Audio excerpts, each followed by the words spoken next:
தமிழகத்தின் வட மாவட்டங்களில் 2 நாட்களுக்கு வெப்பநிலை அதிகரிக்கும் என வானிலை ஆய்வு மையம் எச்சரித்துள்ளது. அதன்படி வட உள் தமிழக பகுதிகளில் அதிகபட்ச வெப்பநிலை 2 முதல் 3 டிகிரி செல்சியஸ் வரை உயரக்கூடும் என தெரிவிக்கப்பட்டுள்ளது.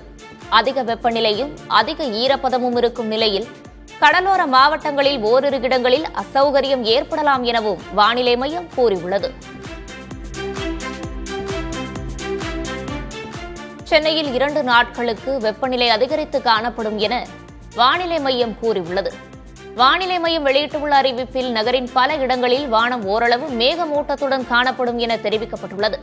வெப்பநிலை அதிகபட்சமாக 40 முதல் 41 டிகிரி செல்சியஸை ஒட்டியும் குறைந்தபட்ச வெப்பநிலை 29 முதல் 30 டிகிரி செல்சியஸை ஒட்டியும் இருக்கக்கூடும் எனவும் கூறப்பட்டுள்ளது.